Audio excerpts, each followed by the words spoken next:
Jain friends, क्या हालचाल। I hope आप सब अच्छे होंगे और अपनी बोर्ड एग्जाम की तैयारी बहुत ही अच्छी तरीके से कर रहे होंगे। प्यारे बच्चों, आज आप सबके लिए बहुत ही महत्वपूर्ण, आप सबके डिमांड पे दोस्तों 10 महत्वपूर्ण टॉपिक लेकर आ गए हैं केमिस्ट्री का, जो दोस्तों क्लास 12th केमिस्ट्री का है। प्यारे बच्चों, आज की इस वीडियो में हम आपको 70 में 70 नंबर पक्का करा देंगे। कैसे? क्योंकि दोस्तों आप सबको हम केवल 10 टॉपिक ही नहीं, 10 टॉपिक के दोस्तों 10 महत्वपूर्ण क्वेश्चन भी लेकर आए हैं। यानी प्यारे बच्चों, यदि आप शुरू से अंत तक पूरा देख लेते हो तो आपके दोस्तों 10 टॉपिक के महत्वपूर्ण 10 क्वेश्चन भी दोस्तों तैयार हो जाएंगे। और प्यारे बच्चों, 10 ही नहीं, और भी दोस्तों क्वेश्चन हैं जो आपके तैयार हो जाएंगे। तो प्यारे बच्चों, आप सबके ये जो दोस्तों 10 टॉपिक के हम 10 क्वेश्चन बताने जा रहे हैं, 10 प्लस, वो दोस्तों आप सबके लिए बहुत ही महत्वपूर्ण है, जो आपके पेपर में हर वर्ष छपता है। तो प्यारे बच्चों, इस वीडियो को शुरू से आखिर तक देख लो और सारे दोस्तों क्वेश्चन तैयार कर लो। चलो प्यारे बच्चों, सबसे पहले हम बात करते हैं यहाँ पे विलयन दोस्तों पहला टॉपिक है। सेकंड टॉपिक है वैद्युत रसायन। थर्ड टॉपिक है दोस्तों रसायन बलगतकी है। और आपका चौथा नंबर टॉपिक है डी और एफ ब्लॉक के तत्व। पांचवा नंबर टॉपिक है उप संयोजन यौगिक। और छठवां नंबर है हेलो एल्केन और हेलो एरीन। ठीक है। सातवां नंबर है एल्कोहल, फिनॉल और ईथर। ठीक है। आपका आठवां नंबर है प्यारे बच्चों एल्डिहाइड, कीटोन एवं कार्बोक्सिलिक अम्ल। ठीक है। और दोस्तों 9वां नंबर में एमीन आपका दोस्तों टॉपिक है। ठीक है। लेकिन प्यारे बच्चों, आप सबको थोड़ा जानकारी दे दूं कि एमीन दोस्तों पहले ये टॉपिक था नाइट्रोजन युक्त कार्बनिक यौगिक, जो दोस्तों इसमें से दोस्तों एक पार्ट आपका एमीन है, एक और है। तो दोस्तों एमीन ले लिया गया है और दोस्तों नेक्स्ट काट दिया गया है, यानी दोस्तों ये आपका नहीं रहेगा बल्कि एमीन रहने वाला है। ठीक है। टॉपिक का नाम एमीन है। और दोस्तों आपका 10 नंबर है जैव अणु। ठीक है। ये दोस्तों आप सबके टॉपिक हैं। अब दोस्तों हर एक टॉपिक, यानी पहला नंबर विलयन से शुरू करेंगे, एक एक दोस्तों टॉपिक क्रम वाइज हम दोस्तों सबके क्वेश्चन हम नीचे आपको दिखा रहे हैं, उसका साथ में आंसर भी आपको बताएंगे। पहला दोस्तों टॉपिक विलयन से दोस्तों मोल प्रभाव से आप क्या समझते हैं। भाई बहुत ही महत्वपूर्ण है। अब इसका आंसर भी दोस्तों हम आप सबको बताएंगे। चलिए यहां देखिए आंसर। और प्यारे बच्चों, आप सबको बता दूं, यदि इसका पीडीएफ आपको चाहिए तो आप सबको अपने टेलीग्राम एग्जाम रोड पे बिल्कुल मिल जाएगा, लिंक इन डिस्क्रिप्शन बॉक्स, इसी वीडियो के डिस्क्रिप्शन में आपको मिल जाएगा। ठीक है। आप सब प्यारे बच्चों आराम से वहां पे देख सकते हो। चलो आंसर देखो। विलयन में उपस्थित किसी पदार्थ के मोल एवं कुल मोलों की संख्या के अनुपात को उस पदार्थ का मोल प्रभाज या दोस्तों मोल अंश कहते हैं। ठीक है। अब उदाहरणार्थ देख लीजिएगा प्यारे बच्चों।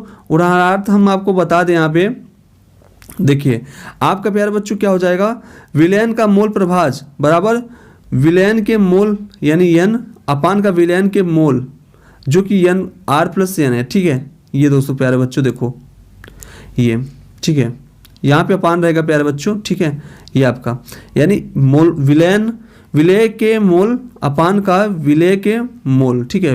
विलय के मोल अपान का विलयन के मोल, जो दोस्तों एन यहाँ पे है विलय के मोल, और यहाँ पे एन प्लस कैपिटल एन है दोस्तों विलयन के मोल। ठीक है। अब हम बात करेंगे नेक्स्ट क्वेश्चन का। अब हम सेकंड नंबर क्वेश्चन देखेंगे प्यारे बच्चों। अब आप सबको हम बताएंगे सेकंड नंबर क्वेश्चन, आपके टॉपिक कौन से टॉपिक, वैद्युत रसायन से। ठीक है। जो सेकंड नंबर टॉपिक है वहां से दोस्तों क्वेश्चन क्या है, कोलराउस का नियम क्या है। ठीक है। चलिए इसका आंसर देखिएगा। इस नियम के अनुसार अनंत तनुता पर किसी विद्युत अपघट्य के विलयन की मोलर चालकता उसके धनायनों तथा ऋणायनों की मोलर चालकता के योग के क्या होता है, बराबर होती है, यदि प्रत्येक चालकता पद को विद्युत अपघट्य के सूत्र में उपस्थित संगत आयनों की संख्या से गुणा किया जाए तो। ठीक है। आपका क्या हो जाएगा, कोलराउस का नियम हो जाएगा। चलिए प्यारे बच्चों, अब आपको हम नेक्स्ट बताते हैं तीसरा नंबर। एक बार आपको जरूर बता देंगे फिर से कि प्यारे बच्चों, आप सब इसका पीडीएफ चाहते हो तो अपने टेलीग्राम एग्जाम रोड को ज्वाइन कर लो, लिंक इन डिस्क्रिप्शन बॉक्स। ठीक है। वहाँ पे आपको मिल जाएगा, आराम से दोस्तों वहाँ से आप सब पढ़ सकते हो। अब हम बात करते हैं आपका तीसरा नंबर क्वेश्चन, अभिक्रिया की कोटि से आप क्या समझते हो। ये आपका तीसरा नंबर टॉपिक से है प्यारे बच्चों। चलिए आइए अब इसका हम आपको आंसर बताते हैं। देखिए, किसी अपक्रिया की वेग समीकरण में उपस्थित अभिकारकों की सांद्रता पदों की घातों का योग उस अपक्रिया की कोटि कहलाती है, अथवा किसी अपक्रिया की कोटि उसमें भाग लेने वाले उन अभिकारकों की संख्या है जिनकी सांद्रता पर अपक्रिया का वेग क्या होता है, निर्भर होता है। वो क्या होता है दोस्तों, जिनकी सांद्रता पर अपक्रिया का वेग निर्भर होता है, वो दोस्तों आपका अपक्रिया के समीकरण में उपस्थित जो अपक्रिया की कोटि कहलाता है। ठीक है। अब आपको दोस्तों हम बताएंगे नेक्स्ट आपका चौथा नंबर क्वेश्चन। चौथा नंबर क्वेश्चन क्या है प्यारे बच्चों, समीकरण तत्वों के 4 लक्षण बताइएगा क्या होते हैं 4 लक्षण। प्यारे बच्चों 4 के चारों लक्षण बहुत ही दोस्तों आसान शब्दों में लिखा गया है, इसको जरा ध्यान से और गौर से पढ़िएगा। क्या है इसका आंसर? संक्रमण तत्वों की मुख्य विशेषताएं निम्नलिखित हैं। लक्षण पूछा है तो वही दोस्तों लक्षण मतलब विशेषता पूछ रहा है। चलिए इसका हम बताते हैं। पहला दोस्तों सभी संक्रमण तत्व धातु होते हैं, ठीक है। उसके बाद आपका सेकेंड नंबर है ये सभी संकुल लवण बनते हैं, ठीक है, ये सभी संकुल लवण बनते हैं। अब आपका तीसरा नंबर है ये विद्युत और उष्मा के क्या होते हैं? सुचालक होते हैं। अब आपका चौथा पॉइंट, अब यहाँ पे देखिएगा ये रंगीन यौगिक बनाते हैं, ठीक है। अब आपका वहाँ पे 4 ही पूछा था, यहाँ पे 5वां भी प्यारे बच्चों आप सब देख लीजिएगा। मान लीजिए 5 पूछ लेगा तो क्या करोगे? बताना ही ना पड़ेगा। चलो, अधिकांश संक्रमण तत्व और उनके यौगिक प्रत्येक यौगिक उत्प्रेरक का क्या करते हैं? कार्य करते हैं। यानी अधिकांश जो संक्रमण तत्व हैं और उनके यौगिक हैं वो उत्प्रेरक का क्या करते हैं? कार्य करते हैं, ठीक है। उत्प्रेरक का कार्य क्या होता है? जो भी अपक्रिया हो रही है उस अपक्रिया को या तो बढ़ा देंगे या तो घटा देंगे। यानी कहते हैं ना उत्प्रेरक जो क्रिया को क्या करे? बढ़ा दे या घटा दे। कभी कभी जरूरत पड़ती है तो बढ़ाने के लिए तो बढ़ाने में यूज किया जाता है, जब कभी घटाने की जरूरत पड़ती है तो घटाया जाता है। लेकिन अलग अलग जगह पे अलग अलग उत्प्रेरक का यूज किया जाता है। चलिए अब हम बात करते हैं 5वां नंबर प्रश्न। जैविक निकायों में उपसहसंयोजक यौगिक के 2 महत्व लिखिए, ठीक है। ये उपसहसंयोजक यौगिक का है तो दोस्तों है टॉपिक से देखिएगा आपका ये दोस्तों पहला देखिएगा इसका। अब इसमें दोस्तों 2 कह रहा है महत्व, तो पहला महत्व देखिएगा रक्त का लाल रंग हीमोग्लोबिन के कारण होता है, ये आप सभी को पता है। जो आयरन का क्या होता है? संकर यौगिक है, ठीक। और सेकेंड नंबर देखिएगा एंजाइम कार्बोक्सीपेंटिडेज ए जिंक का उपसंयोजक यौगिक है, ठीक है।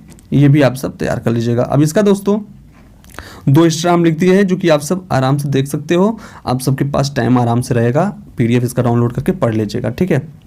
चलिए अब हम आपको 6वां नंबर क्वेश्चन की ओर लेकर चलते हैं। देखिएगा 6वां नंबर क्वेश्चन क्या है? कार्बन टेट्राक्लोराइड के 2 मुख्य उपयोग लिखिएगा। बहुत ही दोस्तों पूछा जाने वाला क्वेश्चन है इसका। दोस्तों पहला हो जाएगा, अब 2 पूछा है तो पहला उपयोग क्या होगा? ये फ्रियान बनाने में होता है, ठीक है। और दूसरा होगा अग्निशामक के रूप में भी इसका यूज किया जाता है, ठीक है। अब हम 7वें नंबर क्वेश्चन के पहले एक दोस्तों क्वेश्चन महत्वपूर्ण आप सबको बताएंगे कि दोस्तों इसी टॉपिक से दोस्तों आपका निम्नलिखित टिप्पणी लिखने के लिए आएगा, जिसमें रायमन टीमन अपक्रिया हमेशा दोस्तों आप सबके पूछा जाता है। ये 5 नंबर में आता है, टिप्पणी लिखने के लिए आएगा 5 नंबर का। और दोस्तों कार्बिल एमीन अपक्रिया किसी एक पर लिखने के लिए आता है। तो दोस्तों इसमें से दोस्तों दोनों में से कोई एक तैयार कर लो, आपके 5 नंबर दोस्तों पक्का हो जाने वाला है, ठीक है। अब हम बात करेंगे नेक्स्ट 7वां नंबर क्वेश्चन।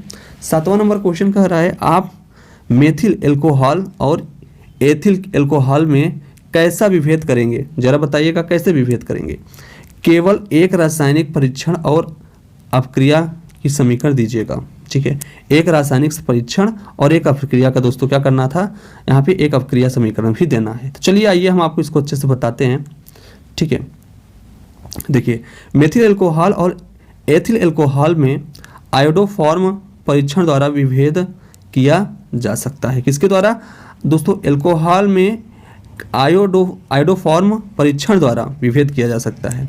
एथिल एल्कोहल को आयोडीन तथा NaOH विलयन के साथ गर्म करने पर आयोडोफॉर्म का पीला अवक्षेप प्राप्त होता है, जबकि मेथिल एल्कोहल आयोडोफॉर्म परीक्षण नहीं देता है, ठीक है। अब आइए इसका दोस्तों समीकरण भी आपको यहाँ देखने को मिल जाएगा, आप सभी इसको देख सकते हो किस तरह से दोस्तों आपका आयोडोफॉर्म यहाँ पे दोस्तों दिया हुआ है, ठीक है, जो कि पीला अवक्षेप दे रहा है, ठीक है, नीचे की ओर। उसके बाद प्यारे बच्चों यहाँ पे देखिएगा उत्प्रेरक का यूज किया गया है, बाकी आप सब समीकरण देख सकते हो, ठीक है, क्वेश्चन जो बना हुआ है। अब देखिए प्यारे बच्चों हम नेक्स्ट क्वेश्चन की ओर चल रहे हैं। ये 8वां नंबर फार्मेलिन क्या है? इसका उपयोग लिखिएगा, ठीक है। उदाहरण इसका उत्तर देखिएगा। इसका उदाहरण दोस्तों इसका आप समझ ही सकते हैं, इसमें दिया है। देखिए प्यारे बच्चों क्या है? फार्मेल्डिहाइड के 40% जलीय विलयन को फार्मिल कहते हैं, ठीक है। इसका उपयोग शल्य चिकित्सा के उपकरणों का क्या करते हैं? शल्य चिकित्सा के उपकरणों का निर्जलीकरण करने के लिए तथा जैव नमूनों की परीक्षण के लिए किया जाता है। तो प्यारे बच्चों, क्या इसका उदाहरण हो जाएगा? इसका उपयोग जो है चिकित्सा के दोस्तों जो उपकरण होते हैं चिकित्सा के क्षेत्र में, जो जैसे डॉक्टर लोग जो यूज करते हैं उसको दोस्तों निर्जलीकरण करने के लिए, और यहाँ पे और दोस्तों तथा जैव नमूनों की परीक्षण के लिए किया जाता है इसका यूज। ठीक है, जैसे में आप सब लिख सकते हो। अब यहाँ पे देखिएगा आपका 9वां नंबर, यहाँ देखिएगा एथिल एमीन क्षारीय प्रकृति प्रदर्शित करती है, क्यों? ये आपसे क्वेश्चन पूछ रहा है क्यों। चलिए इसका आंसर आपको हम बताते हैं।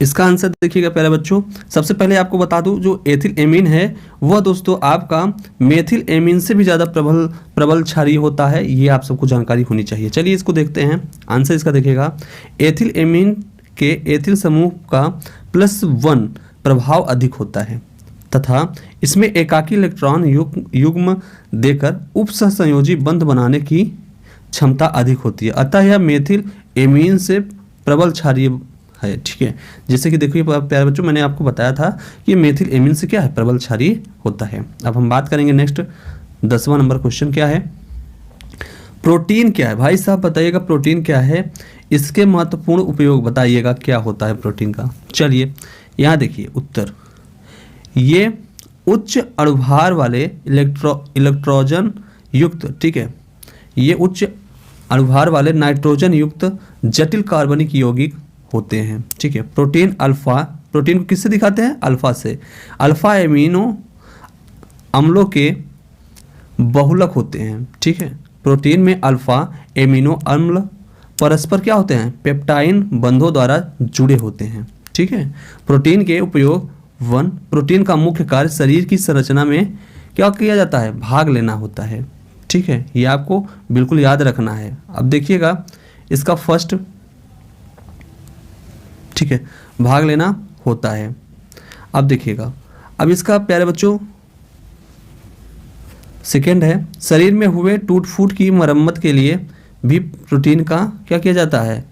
आवश्यकता पड़ती है, यूज किया जाता है। ठीक है, तो प्यारे बच्चों ये आपके कितने क्वेश्चन हो गए हैं? आपके 10 नंबर। इसके दोस्तों अब इसमें आप तीसरा और चौथा भी पॉइंट देख लीजिएगा। आवश्यकता पड़ने पर प्रोटीन शरीर को ऊर्जा प्रदान भी करता है, और आपका चौथा नंबर है, कुछ प्रोटीन आवश्यकता पड़ने पर ऑक्सीजन, धातुओं, वसा, अम्ल, हार्मोन्स आदि का परिवहन भी करते हैं। प्यारे बच्चों, आज आई होप यह आपको 10 क्वेश्चन जो अब मैंने आपको बताया बहुत ही महत्वपूर्ण आपको समझ में आया होगा, और आप सब इसको अच्छे से तैयार कर लेंगे और अपने एग्जाम में दोस्तों अच्छे से इसको लिखेंगे। ठीक है, याद रहेगा तभी आप सब लिखेंगे। ये 10 टॉपिक का दोस्तों मैंने 10 महत्वपूर्ण क्वेश्चन बताया जो आपके पेपर में हमेशा छपते हैं। ठीक है, चलिए प्यारे बच्चों, आज की वीडियो पसंद आई, वीडियो पे दोस्तों आपको पसंद आया तो एक बड़ा सा लाइक जरूर दीजिएगा। चैनल पे नए होंगे चैनल सब्सक्राइब कर लीजिएगा, बेल आइकन को प्रेस कर लीजिएगा, जिससे दोस्तों हर एक वीडियो और नोटिफिकेशन आप तक समय से पहुंचता रहे। ठीक है, चलिए प्यारे बच्चों, मिलते हैं नेक्स्ट वीडियो में। तब तक के लिए सभी बच्चों को दिल के बहुत बहुत धन्यवाद। जय हिंद प्यारे बच्चों, जय भारत।